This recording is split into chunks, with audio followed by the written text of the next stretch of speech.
Hey guys, welcome to another Complete Developer Raw with your hosts, Will and BJ. How you guys doing? Let's go Predators. Got some really awesome news. We finally figured out how Facebook screwed us over. This time. They changed both the RTMP link and the persistent stream key. Now, Which, if it's persistent, you would think that it would, persist. yeah, as a rule. That's usually what that word means, but it's Facebook. So hey, So words don't really have meaning. They're Yeah. just, things that we throw at other people. just there, and it's also fun to pick on Facebook. While we're at it, hello to the YouTube, Twitter, Periscope folk that are watching as well.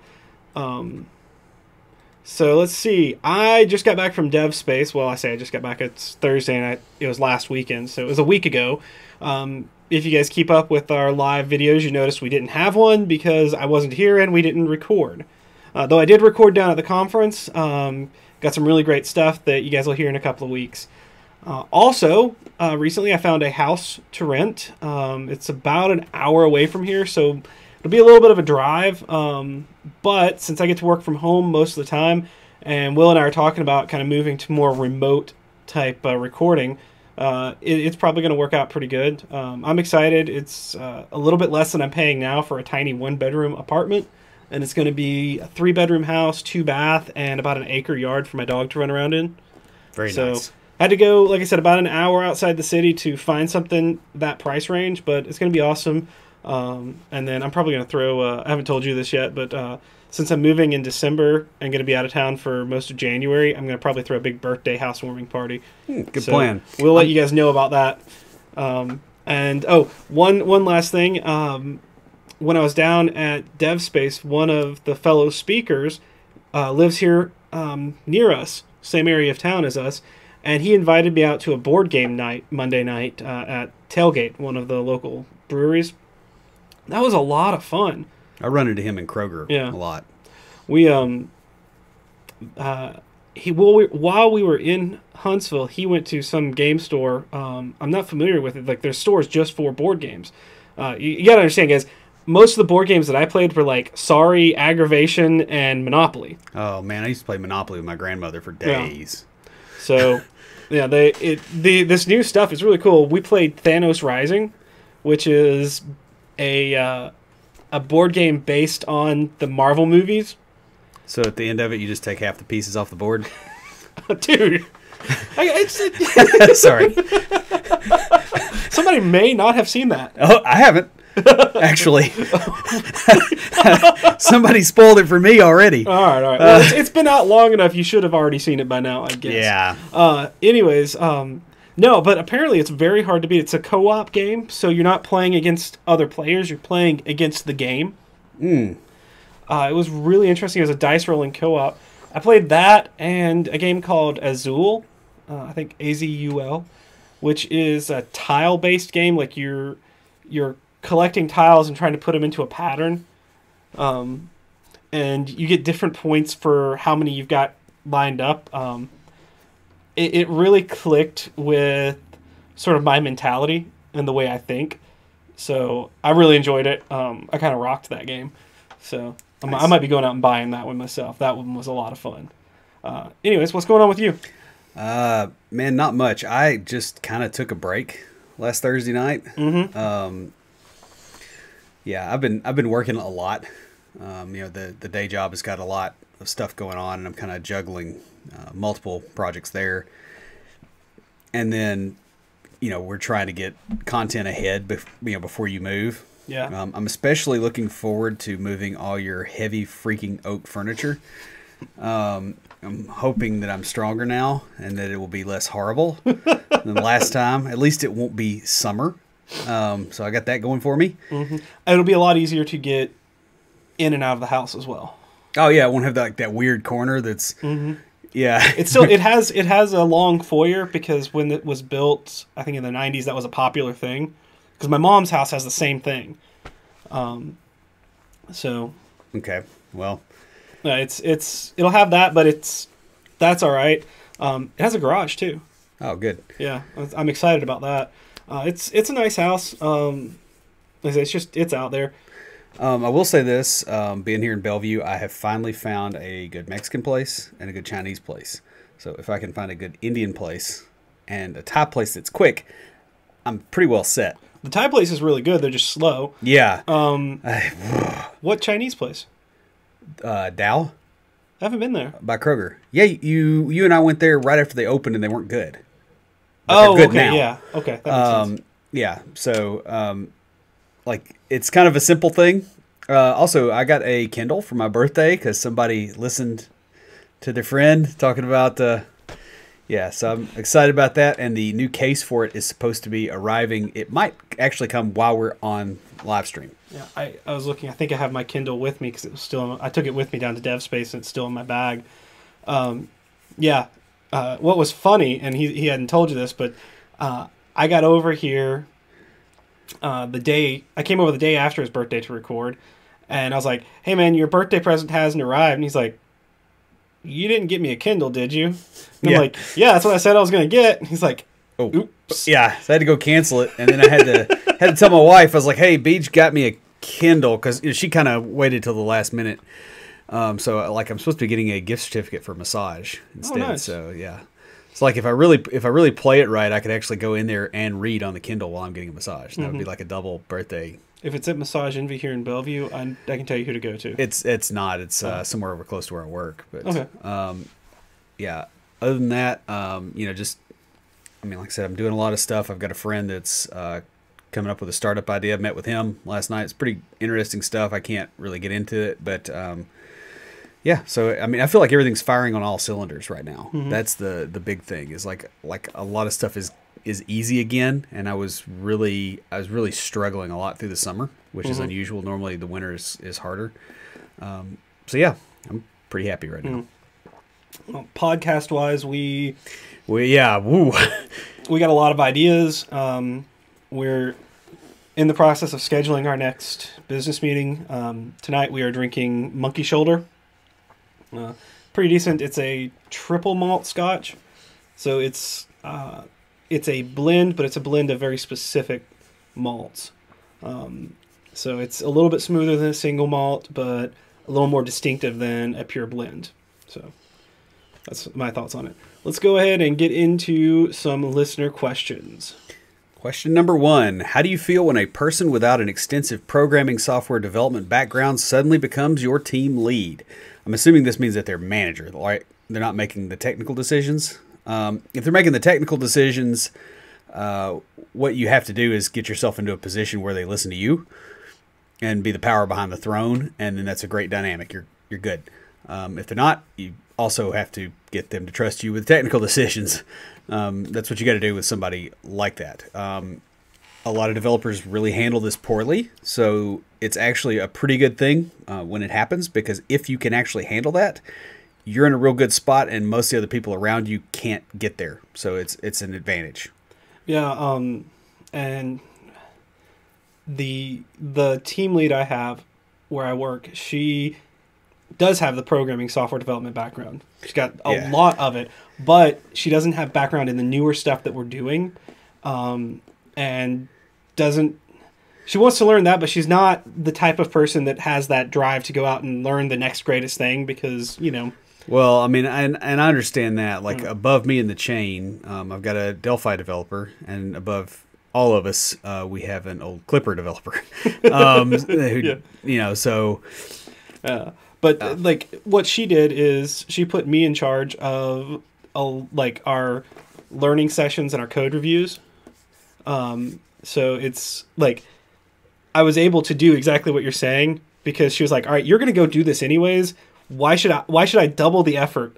Yeah. I'll just have you do it and then bring it to the group." And so it's So if you can set that up where Oh, yeah. you're providing them an advantage because they know the right people, then you're golden. Now, if you're kind of a jerk and you can't figure out how to be a reasonable human being about it, and you stomp around about having a non-technical manager, you should probably get a box to put your stuff in. But yeah, just be reasonable. You're probably all right. I mean, if they're a good manager, Yeah, it now won't matter. If they're a bad manager, it Yeah. doesn't matter that they're technical or not. Right. That's the thing, because the team lead role is mostly management. So Yeah. the good manager is going to trust their senior people to do the right thing. A poor manager is going to be in there telling them how to do things when they don't know how to do it. Yeah, and that's one thing I've learned. Doing management is, you really just want to kind of try to keep problems off of people, Yeah. and let them grow, Mm-hmm.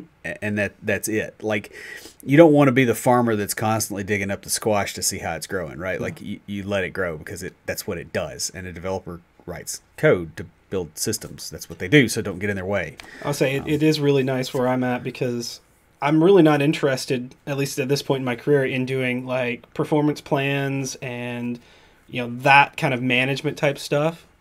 But I'm all about the education and the learning and the helping the team grow. Yeah, the mentoring. Yeah, aspects. the mentoring side of it. And so our lead is like, hey, you want to do this?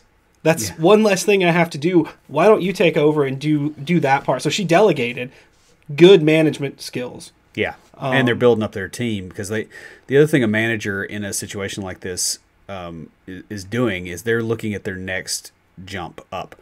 And so if you help them get to where they can be replaced by you, they can move up, and then you move up behind them. Yeah, and so it works out really well for everyone. Basically, what we're saying with this question is, we're okay with it depending on their management skills. Yeah, because it doesn't matter how good of a developer they are. If they got poor management skills, it's going to be bad. Yeah, it's going to be worse. Yeah. If they're a real good developer and they've got real bad management skills, you just better hang on. Yeah. All right. Next question, please.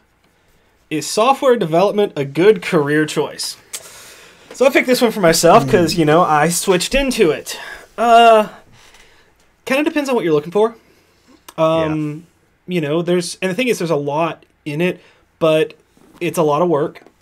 It's a lot of work to get to the point where you can develop, and it's a lot of work to maintain that.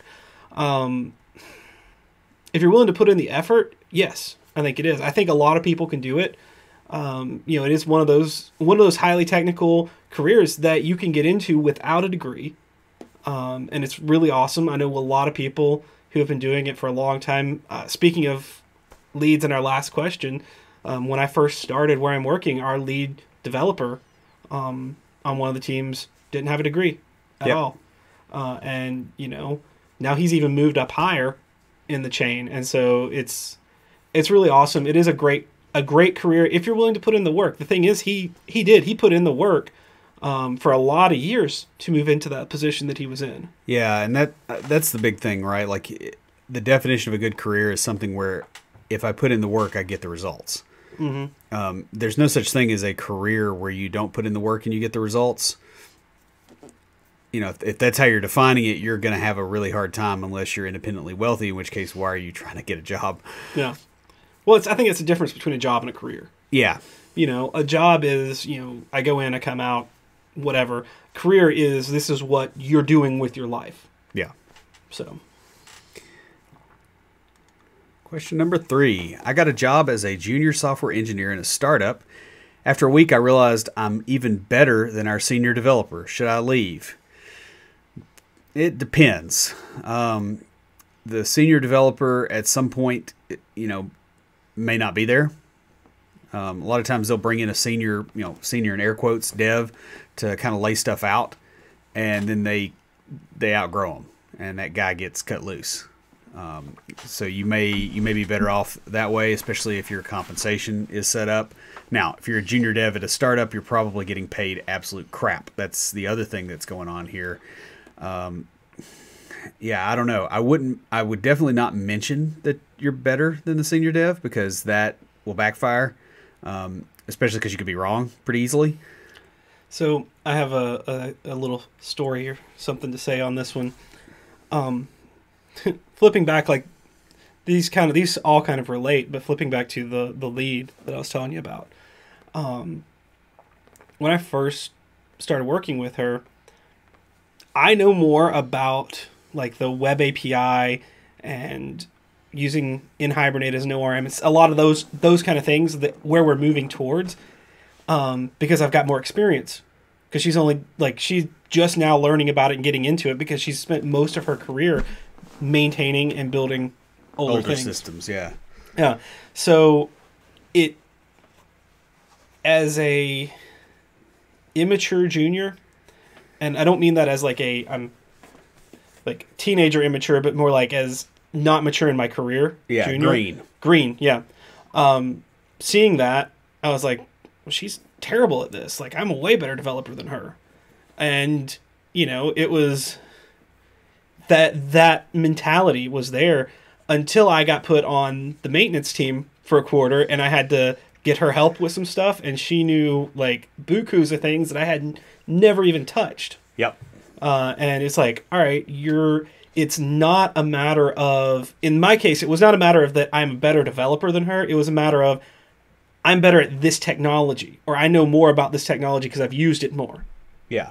And if you're bringing a senior dev into a startup, you're probably not looking for necessarily the bleeding edge stuff. Like there's big structural stuff that's got to go on. Mm-hmm. They've got to wear other hats. They've got to do the SEO. They've got to host WordPress. They've got to, do a whole bunch of other stuff besides just being a dev. So I'd be real careful about that attitude because it'll burn you. Now, if you legitimately look at it and go, yeah, even with the other stuff, this person's not a senior, in other words, they're an expert beginner, that kind of thing tends to get found out. So I would just hang around for a little while and see what happens. Yeah. So a couple of shout outs. Well, just one, Lucas.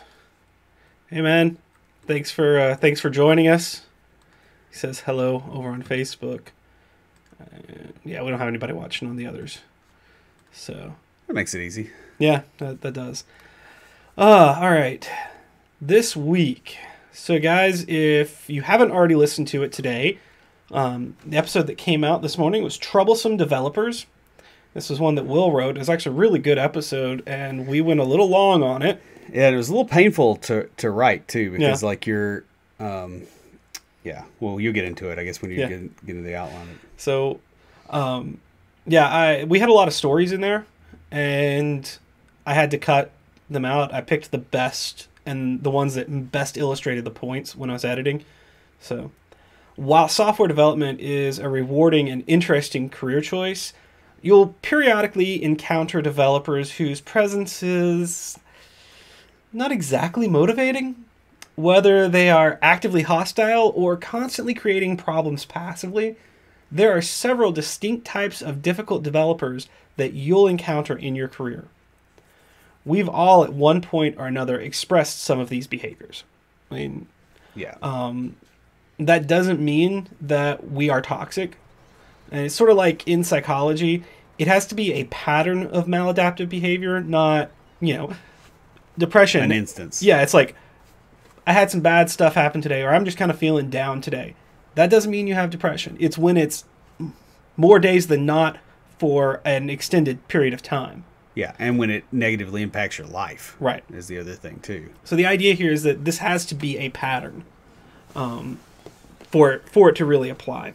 In the episode, we go into kind of ways to deal with the behavior, both from a nice perspective and a nasty, mean perspective. Yeah, and that was the hard part to write. Yeah. Right? Because you don't want to tell people how to be really, really nasty, but you want to tell them how to be nasty enough where they can win. Yep. So you should choose your strategy based on how serious the risk is, not how you feel about it. And we go into that quite a bit in the beginning of the episode, because the nasty side is toxic as well. And you don't really want to be a social manipulator, even if you can get away with it. The goal here isn't to be a jerk and be demanding that everyone conforms to you. The goal here is to deal with the problem. And if dealing with the problem, if the only way to deal with the problem is to be a jerk, then you have to. Yeah, you got to be able to feed your family. Yeah, that should be your last resort. Yeah. So the upcoming episode next week is how to tell when a coworker is going to quit. Whether it's out of anger or frustration or because of better opportunities, we've all had coworkers we admire and that we're friends with that leave the job. It can be surprising and distressing, especially when you don't know that they're planning to leave and they leave suddenly. You can end up being left with a big project and no assistance. This happened to me several years back. It was a huge project. It was too much for 2 people to be on, and the other guy quit, and they ended up shutting the project down, and I lost the gig. And it's a pretty gnarly place to find yourself. That said, you can predict a lot of this stuff by looking at the behavioral changes in your coworkers. So if they're doing stuff that's abnormal for them, that's an indicator. So when they change their behavior, or they do stuff that they haven't previously done, so they start dressing a little nicer, they're gone at lunch for extended periods of time, and they used to dress sloppy and bring their lunch, that's a clue, right? This is not about people that you want to leave, but about recognizing signs in coworkers that are contributing members of the organization. In other words, people you don't want to leave. These are the people you want to keep around and work with. So in this episode, we'll talk about some of the signs or indicators that your coworker is about to quit. And we've broken them down into 3 categories. We start with performance indicators, or things that you can see in their work or their attitude towards work. Next, we discuss life indicators. These are things that have happened in their personal life outside of work that may influence them to move on. These are just major life events. Stuff happens. Finally, we'll discuss the social indicators, looking at how their interactions with others shows signs that they're looking to leave. So guys, be on the lookout for that next week. It was very interesting to record, and some of the stories involved in that one are really good too. We've got an episode and a half to record tonight. We have a regular episode, and then we're recording sort of the intro and close for the stuff that I recorded at DevSpace, which will be out in a few weeks. Definitely check that out. It's going to be a lot of fun. So we're going to hop off and talk to you guys later.